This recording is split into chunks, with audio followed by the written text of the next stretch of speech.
60 grains of fuck your face.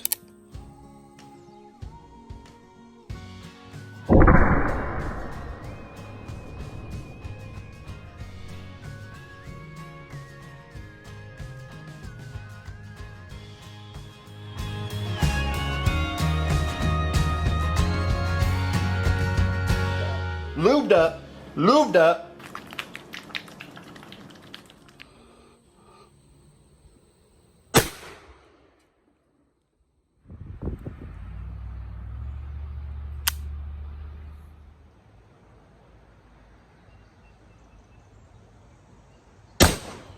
I guess the dog's gonna try to be in this video. Hey everybody, Vermont Survivalist here. Dog's probably getting confused right now, going, who are you talking to? Pet me. Okay, this video. So first off, if you are a vulnerable adult, thank you, Doc. If you are a vulnerable adult, somebody that's sensitivity to language, get the fuck off this channel, because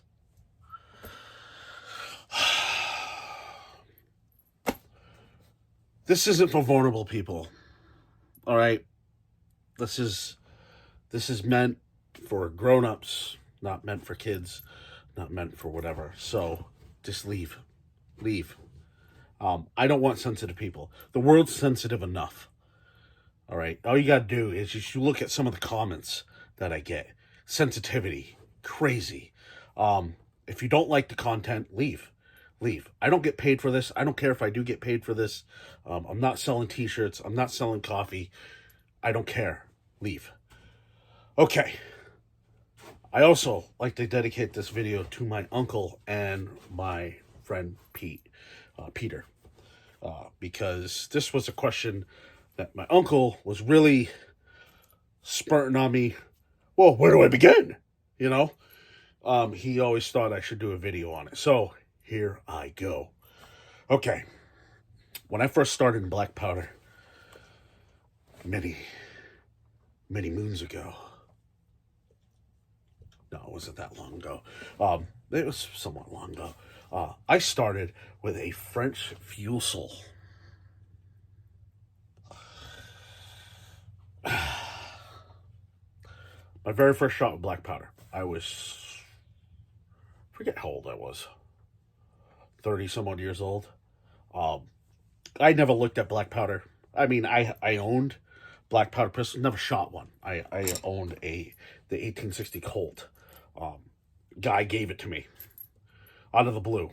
So I just started toying around with it, and I wish it was centerfire. It wasn't, at the time, I wasn't into revolvers.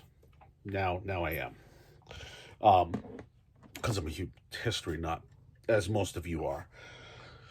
So I never fired one. My first one was a flintlock. Second one fired was,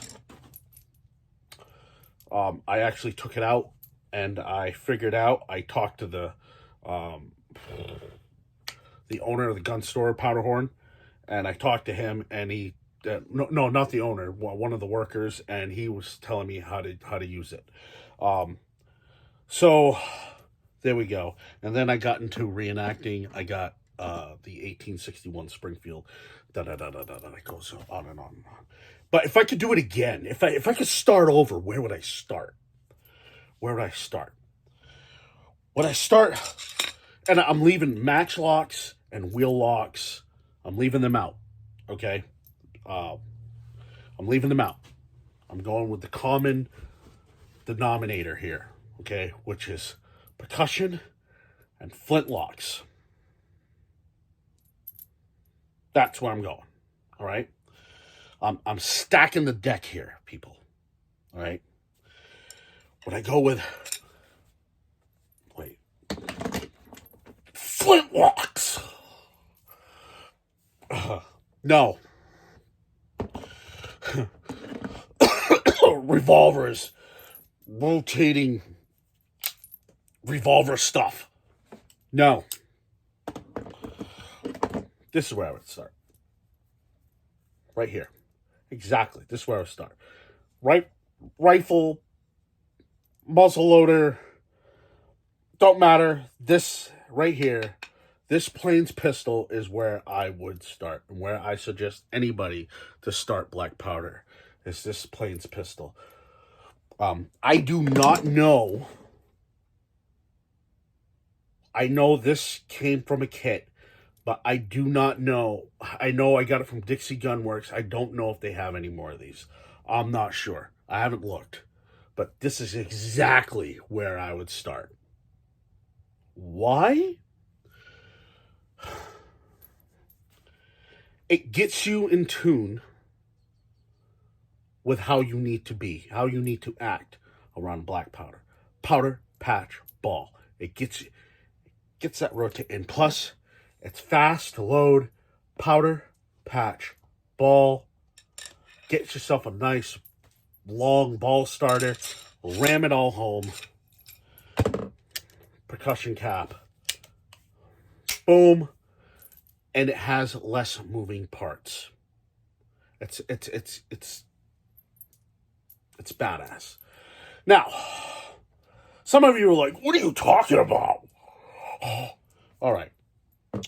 I'm talking about... Now, I know some of you probably started with the revolvers. And it's fine. It's fine if you did. But, as you're going to know, after 2 cylinders, 3 cylinders, this thing starts gumming up. You get spent caps inside the reel here, and dude, squeeze the trigger, nothing happens. You're like, what the fuck? You know, you're trying to figure it out. I do feel that there's experienced shooters should deal with this. You know what I mean? Because if you're an inexperienced shooter and you're toying around with this, a lot of bad shit can happen. You know what I mean? You never experienced, cat pieces going inside your hammer. You know what I mean? To me, it's not a good place to start. Now, for all you experienced revolver users, please chime in. I mean, I love these. I love shooting them. I think they're awesome. But I do believe there should be a level of black powder familiarity before you make that. You know what I mean? So, this is not where I would start. I would not start here. And do not get me wrong. Do not get me wrong. Again, I love this era of firearms. I'm huge into this era of firearms. I am getting another open top Tuco version that looks almost like this. All right? The 45 long Colt. I love Western guns. So, do not get me wrong. But, just getting started in the black powder, this may kill your interest because a lot can go wrong. It can be frustrating. And if you don't know what you're doing, these things can be dangerous. You know what I mean? You're like looking at it and all of a sudden you set off around. And this powder going everywhere, it's dangerous shit. Now, this is frustrating. So this can be dangerous. Any firearm can be dangerous, but this can be dangerous because, oh yeah, another thing, and this happened to me when I was using these. I was trying to figure something out, whatever. I put my hand stupidly, and this is not with this revolver here. This is with my Dragoon. Okay, I have a Dragoon pistol here. The Walker Dragoon. Somebody was having an issue with their hammer.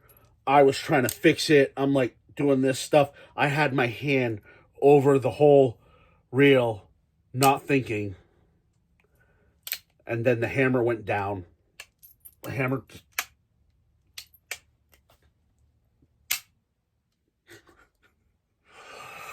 Hammer hit home. Round set off. And I thought I blew off my hand. the pain of that, I can't even tell you. I'm lucky that my hand didn't. I'm telling you, that was like, holy shit. That hurt. That hurt. So that's another reason why. Um, Understanding the Blackpowder platform a little bit more would have helped me. Okay, so again, the flintlock. This is like intermediate, so uh, this is frustrating. Flintlocks can be very frustrating. Flintlocks does what flintlocks want to do. Flintlocks have their own personality. If you don't play with a flintlock for a little while, it has an attitude. It's pretty pissed at you. For those of you that have flintlocks, you know exactly what I'm talking about. Some days they're just like, yeah. Other days they're just like, fuck you, pay me. That's just the way it is. It's a flintlock. Flintlocks have rules. Flintlock rules. You have to abide by those rules to the letter. What are those rules? Whatever your flintlock says the rules are. I don't know your flintlock. I know my flintlocks. Most of them are basically the same. But flintlocks have rules. 1, no lubricant on the pan. Don't sweat on the pan. Don't touch your sweaty hands and put them on the pan. Keep your fingers away from the fucking pan, okay? I learned I approach from the back all the time. All the time. I try to never put my fingers on the face because there could be sweat, oil deposits, grease, chicken grease, because I'm black. That was a racist joke. I'm sorry.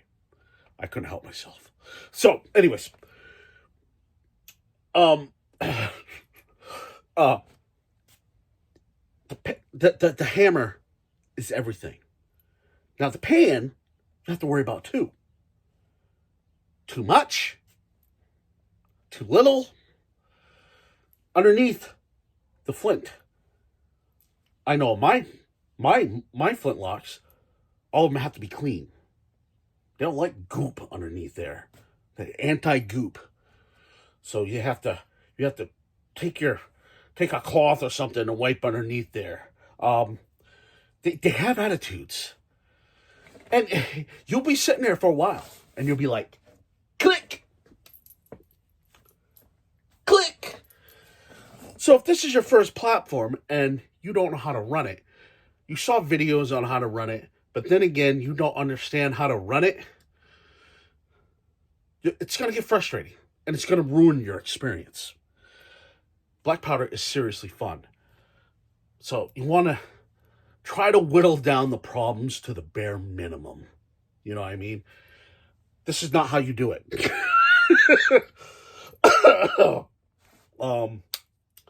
So flintlocks, yeah, I would keep that as an intermediate experience. So first you go with this, then you go to this, and then you go to this. Okay? There's a lot more that can go wrong with flintlocks. Please put your comments, put your experiences down with your flintlock down the bottom of the screen here. Okay, now let's get back to my choice. The less moving parts, the better. It has a short barrel, fast reloads. So for those of you that are Glock guys, actually not Glock guys, because Glock guys don't like cleaning their fucking guns for some reason. I don't understand that. I think Blackpowder for people that don't mind, 1, getting dirty, and 2, cleaning their shit afterwards. I'm just saying. So, I'm not a Glock guy. So I don't mind cleaning guns. So this don't bother me. Just as long as you keep this barrel somewhat clean, this is going to operate for you every time. And you keep your nipple clear. But those are the only two things you got to worry about. And the beautiful thing about this will prepare you for a longer cap and ball, like a Enfield or Springfield. This will get you ready for that because the same rules apply. So the beautiful thing is that if you can keep this thing going, and one day just go out to the range and just shoot some more. You're gonna run into issues. Use real black powder. Don't use that pirate crap. Real black powder is everything. Okay? Yeah, it costs just a wee bit more, but it's worth it. Or you can join a reenactment group. Most likely reenactment groups will have black powder. They'll be selling black powder. Because if you're a part of a good reenactment group, they will sell black powder. I think the bullshit ones won't be selling black powder. Paradox, Paracrap, and black powder, fire at different. It's completely different, night and day, completely different. So anybody sit there and say, "Oh, there's not much difference," you're inexperienced. You're inexperienced. You don't know what the fuck you're talking about. Use real black powder in these platforms, traditional platforms. You can get away with it more in a man, what is that platform I never heard of? Well, with a platform I don't like in the oh man. The one you load the nipple from the rear.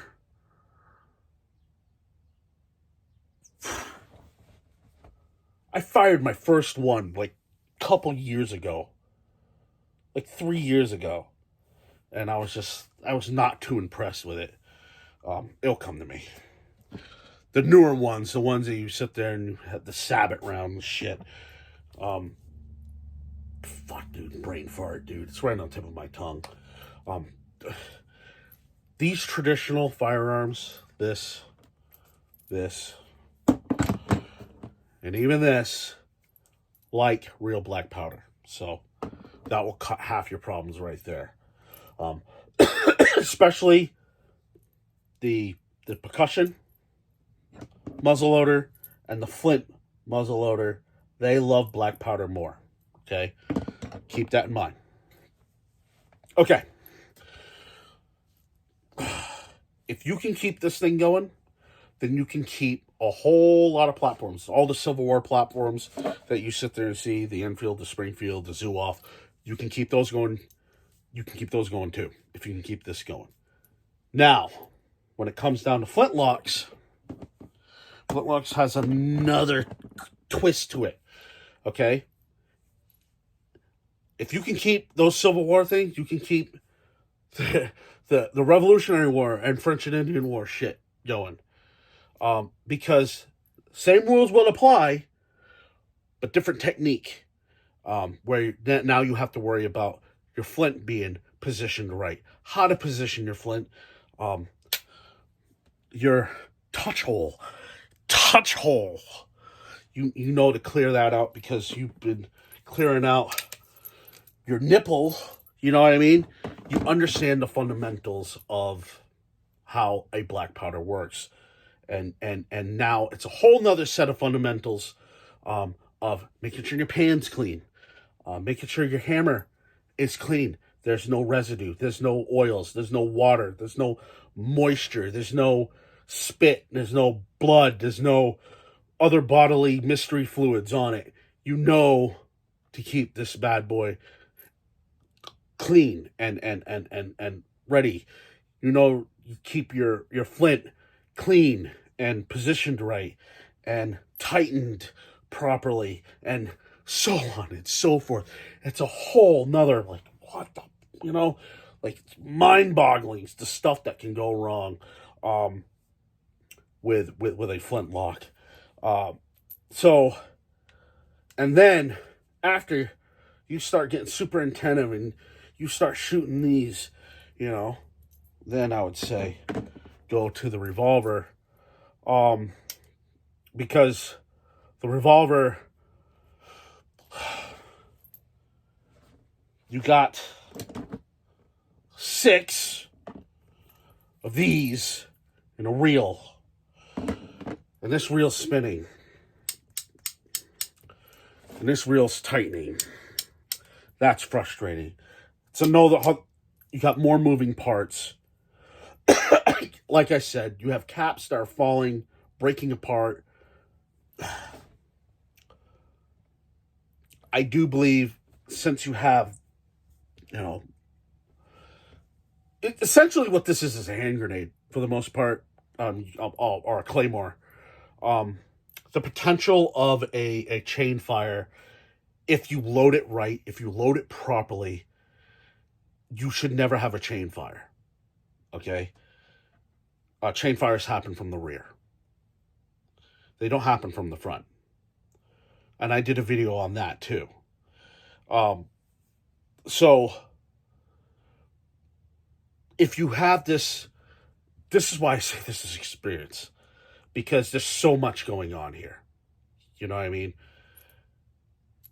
You really have to pay attention.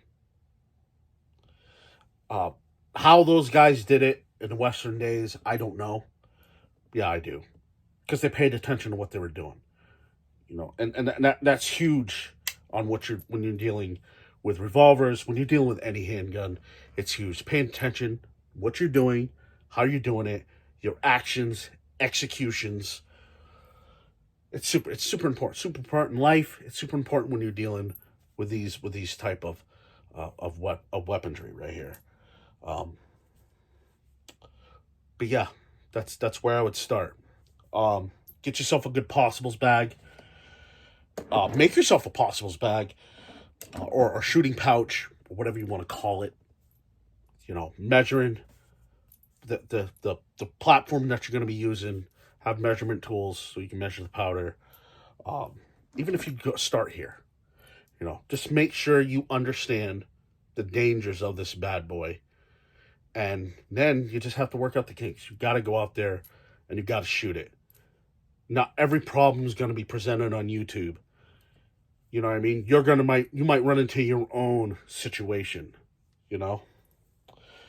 Also, the benefit of having this style, the mountain, the percussion cap muzzle loading firelock here, is if you got a dry ball, less room you got to travel.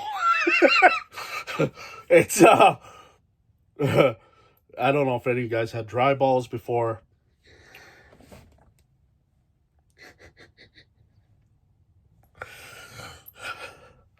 Dry balls.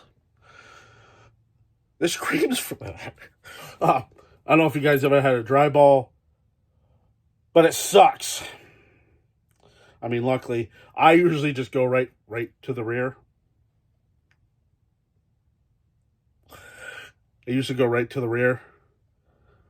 Take the barrel plug out, the butt plug, take that bad boy out, and then just slam it from the other end. There is one firelock that I have that the plug, breech plug, you ain't taking that bad boy off. You ain't taking it off. It's so seized on there. There's no taking off, so you have to pull out. And I tell you, and doing that with a full size musket, you want to talk about frustrating? Yeah, it's frustrating. So it's good to start on this. Something you can pay attention to what you're doing. That's a huge thing with Blackpowder, is paying attention to what you're doing. What's your guys' thoughts on it? On starting? Where did you start? Yeah. I do like shooting this. I enjoy shooting this more than most of any other. Like, I just really enjoy shooting it. It's just it's a heavy hitter too. 54 caliber. I mean, no joke, man. So, yeah. What are you guys' thoughts on my pick? Where you would start? Where did you guys start? I'm curious. Your experiences, your thoughts. Please write them down in the comments. I'm out of here.